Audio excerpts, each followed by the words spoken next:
خاص طور پہ یہ جو ہاؤسنگ کا لونیج کے معاملے تھے، یہ جتنے ارب ہا کی بات کر رہے ہیں کہ اتنے ارب ہم نے برآمد کر لیا، کس سے برآمد کیا؟ کسی سیاستدان سے برآمد کیا، کسی آفیسر سے برآمد کیا؟ خال کوئی ایک دو مثالیں دے سکتے ہیں، اس کے علاوہ کوئی مثال نہیں ہے۔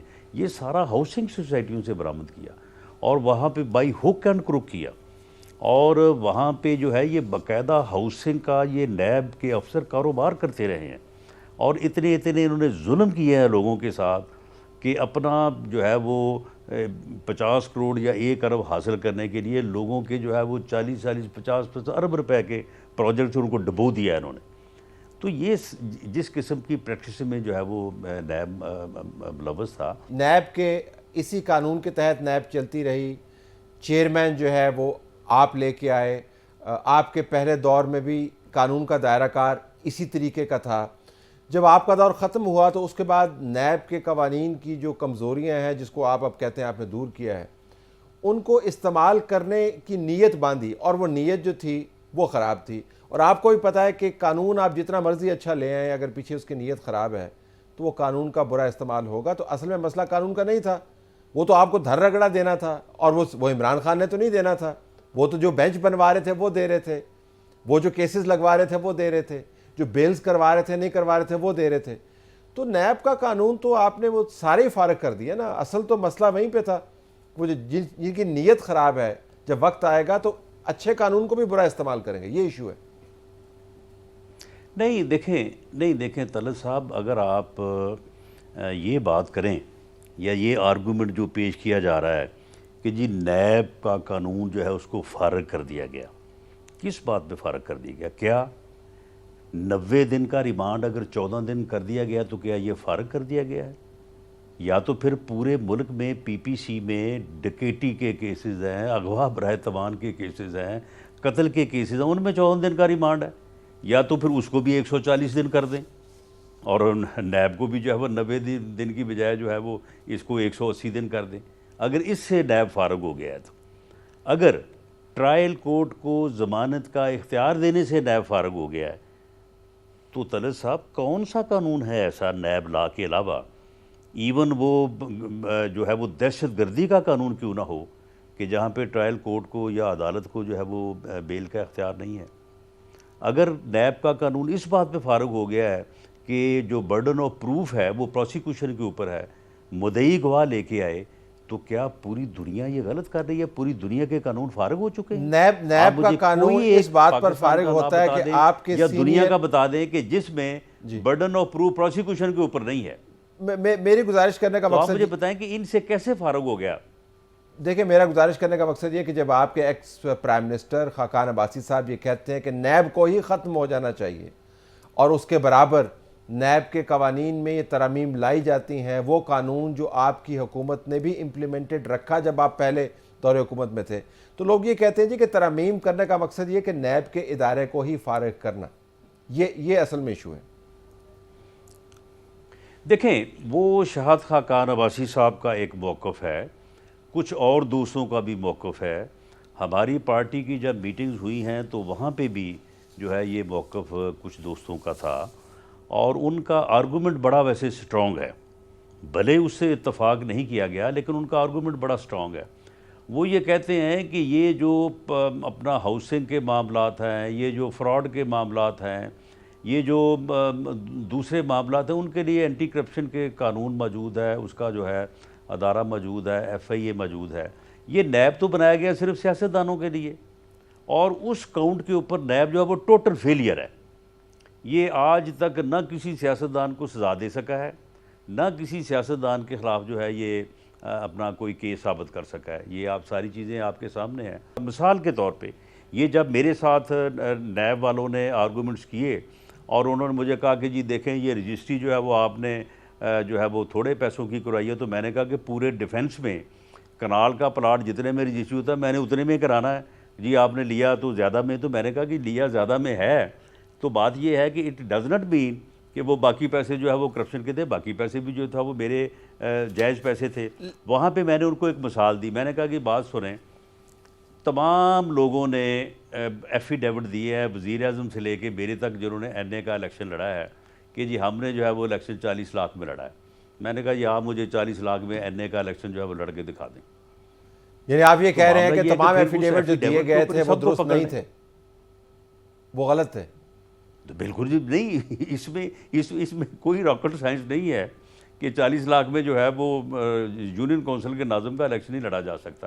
تو اس طرح سے نیب کے پاس لوگوں کو گھیر گھار کے کرپشن میں پکڑنے کا جکڑنے کا جو ایک لامتناعی جو ہے وہ ان کو اختیار تھا. لیکن دیکھیں اس ران کو صاحب آپ اگر بھی تو یہی ریگولیٹ کر رہے ہیں کیا نا, گیا میں ہے آپ تو کا آپ جو مجھے پوائنٹ, بتائیں کہ اس سے نیب فارغ کیسے ہو گیا؟ اچھا نہیں, نیب لیکن سیدھا ریگولر جائز طریقے سے کام کرے. لیکن دیکھیں نا, اب آپ کا جو موقف ہے مونس الہی کے کیس کے اوپر جو میں نے پڑھا, آپ نے بھی تو ججمنٹ پہلے دے دی نا مونس الہی کے اوپر. آپ نے تو کہہ دیا نا جی کہ یہ ثابت شدہ ہے, یہ جی شوگر, بالکل نہیں دی. تو آپ نے اپنے بیان میں کہہ دیا, آپ نے تو بنیادی طور پہ کہہ دیا کہ عمران خان کا گفٹ ہے, لیکن آپ کی نظر میں تو وہ اسٹیبلش کرمنل ہے کیونکہ وہ ان کا کرائم اسٹیبلش ہو چکا ہے. دیکھیں میری نظر میں جو حقائق ہیں, نواز بھٹی صاحب جو اپنا جو ہے بھانجے ہیں محمد خان بھٹی کے, وہ نائب قاصد ہیں, اور مظہر حسین صاحب جو ہیں وہ اے ڈی ہیں, اسسٹنٹ ڈائریکٹر ہیں لینڈ ریکارڈ میں, اور اس وقت وہ اسٹوڈنٹ تھے. انہوں نے 72 کروڑ روپے کی جو ہے وہ پراپرٹی جو ہے وہ رحیم یار خان شوگر مل خریدی ہے, اور 2 سال بعد وہ جو ہے وہ منتقل ہو گئی ہے مونس الہی صاحب کے نام پہ. ہو سکتا ہے مونس الہی صاحب نے ان کو پیسے خود دیے ہوں, ان کے نام پہ خریدی ہو, پھر اپنے نام پہ منتقل کروا دی ہے. پاسبل ہے کہ مونس الہی صاحب کے پاس اس 72 کروڑ روپے کا حساب ہو, انہوں نے کہیں سے کمایا ہو, کہیں سے ادھار لیا ہو, تو اس کے پاس ان کا ریکارڈ ہو سکتا ہے.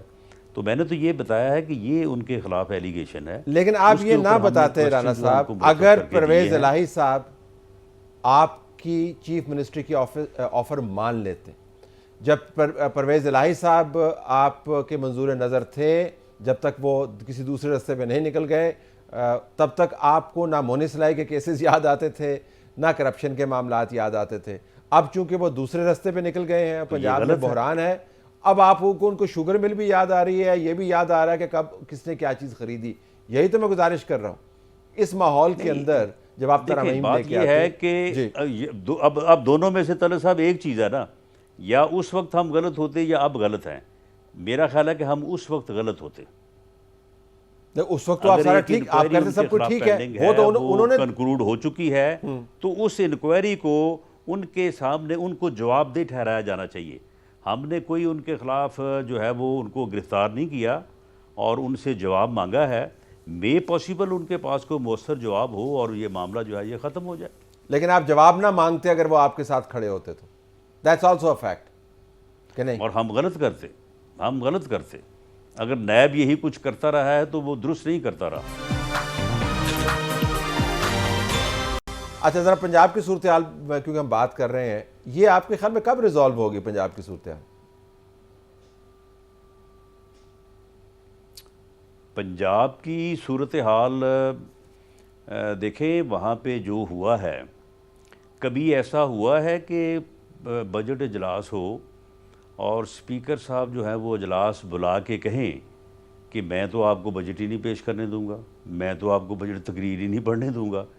کیوں جی, آپ جی فلاں افسر کو بلائیں, فلاں افسر کو بلائیں, ان سے معافی منگوائیں. ہاں اسپیکر یہ مطالبہ کر سکتا ہے, وہ رولنگ دے سکتا ہے, گورنمنٹ کو کہہ سکتا ہے, لیکن ایسا تو وہ نہیں کر سکتا کہ وہ کہے جی میں نے اجلاس میں آپ کو بجٹ ہی نہیں پیش کرنے دینا, پھر اس کے بعد دوسرے دن پھر یہی جو ہے وہ عمل دہرائے.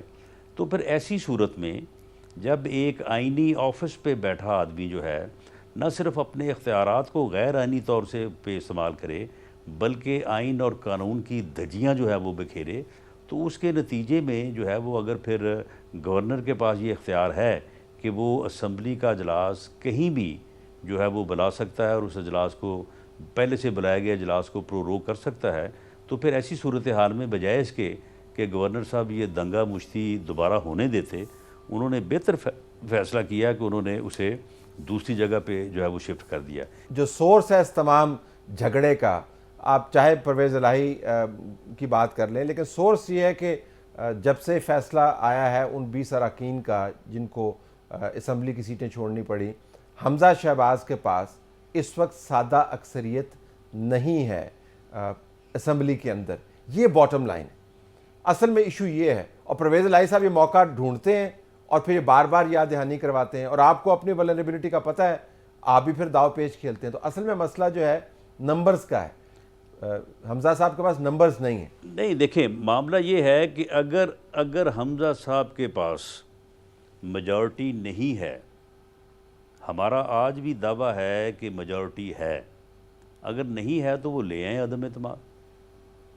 اس سے تو انہیں کسی نے نہیں روکا. جو وہ نہیں لا رہے تو ان کو بھی تو پھر کچھ معلوم ہے نا. اور اگر وہ الیکشن جو ہے وہ اسے آئینی طریقے سے ہونے دیتے, اور حمزہ صاحب کے پاس اگر پہلے راؤنڈ میں دونوں امیدواروں کے خلاف کے پاس اکثریت نہ ہوتی, یعنی ٹوٹل ممبرشپ کی میجورٹی, تو سیکنڈ راؤنڈ میں حاضر تعداد میں جس کی میجورٹی ہوتی وہ بن جاتا. اور وہ یقیناً جو ہے وہ اس وقت بھی ہماری تھی, آج بھی ہماری ہے. تو گورنر صاحب ان کو کیوں نہیں کہتے کہ وہ اپنی میجورٹی اسٹیبلش کریں؟ تو آپ یہ پروسیس گورنر کے ذریعے کروا لیں نا, معاملے کو ختم کریں.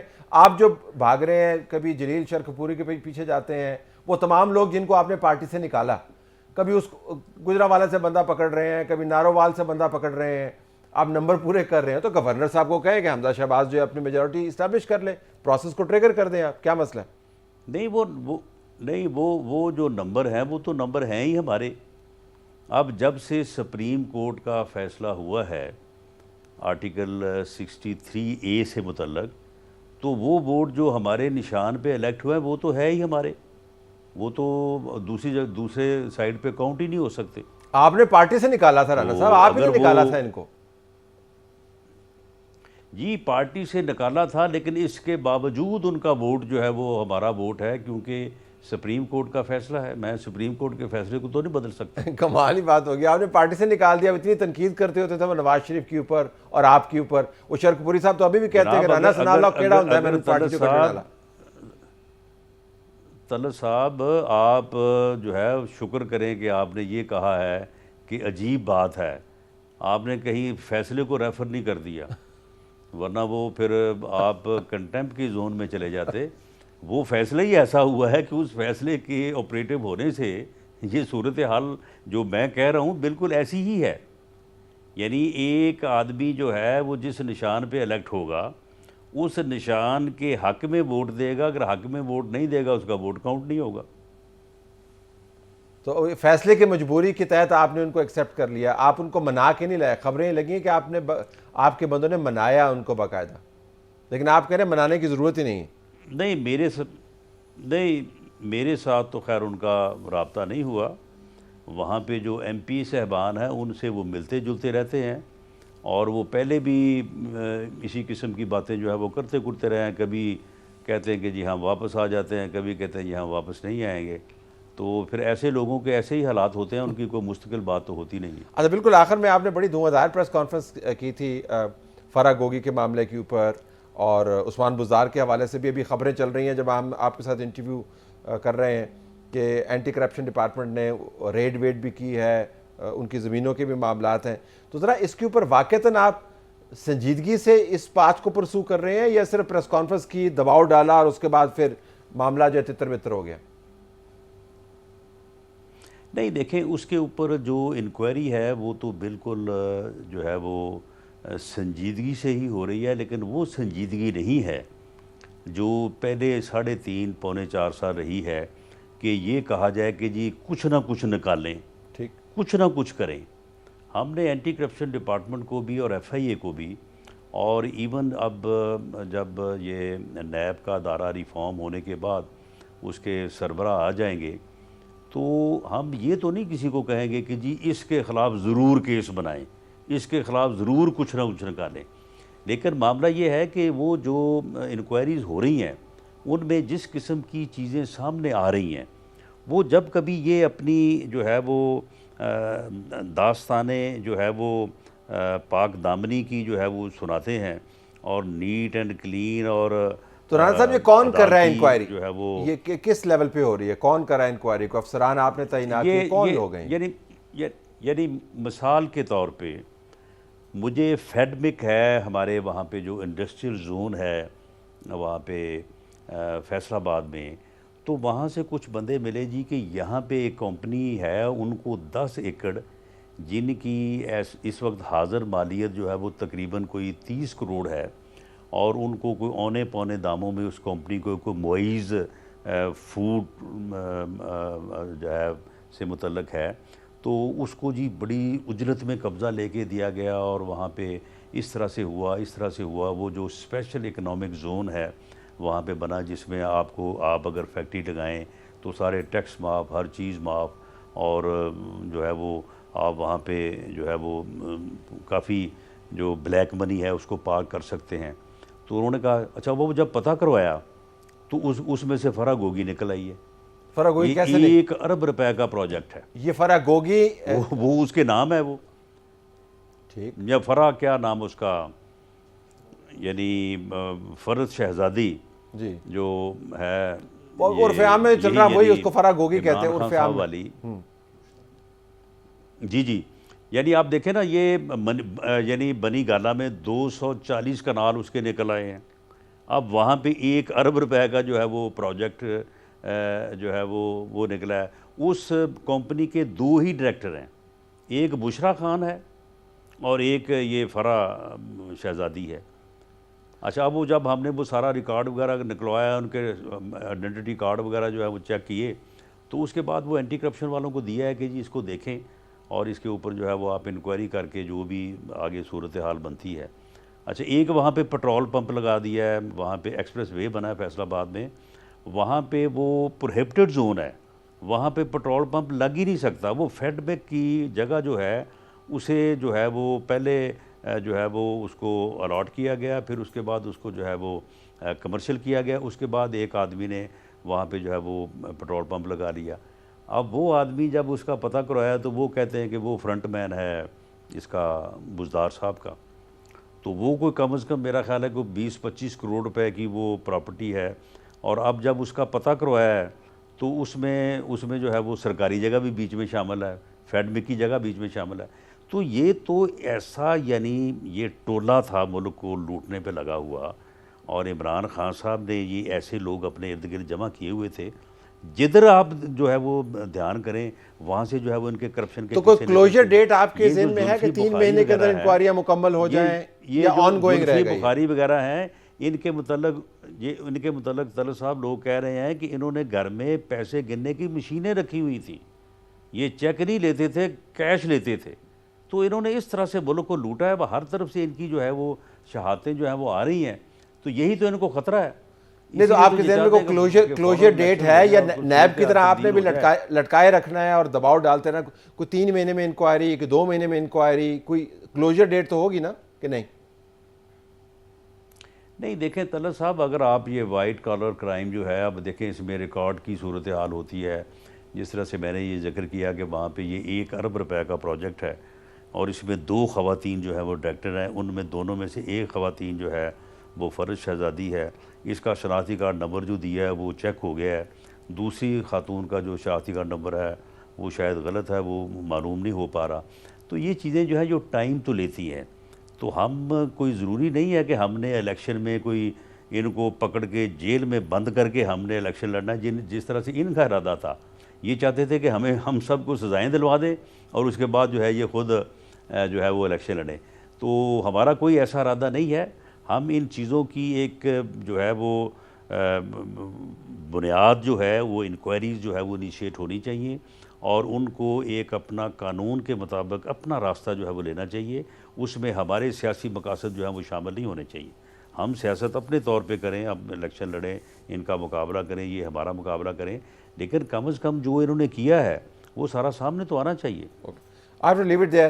رانا صاحب کا بہت شکریہ، آپ نے ہمیں جوائن کیا۔ ناظرین، رانا ثناء اللہ ہمیں بتا رہے تھے کہ عمران خان صاحب کی طرف سے جو اٹیک آیا ہے نیب کے معاملے کے اوپر، اس کی بنیاد کیا ہے۔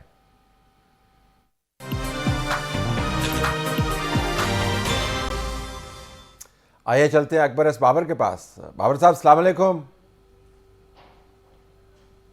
وعلیکم السلام۔ آپ ایکسائٹیڈ ہیں کہ فائنلی وہ گھڑی آ گئی جب یہ فیصلہ ہونا ہے؟ بڑا طویل آپ نے سفر کیا ہے، لیکن ذرا اپنے سینٹیمنٹس بتائیے گا کہ محفوظ کر لیا ہے فیصلہ، آر یو ایکسائٹیڈ؟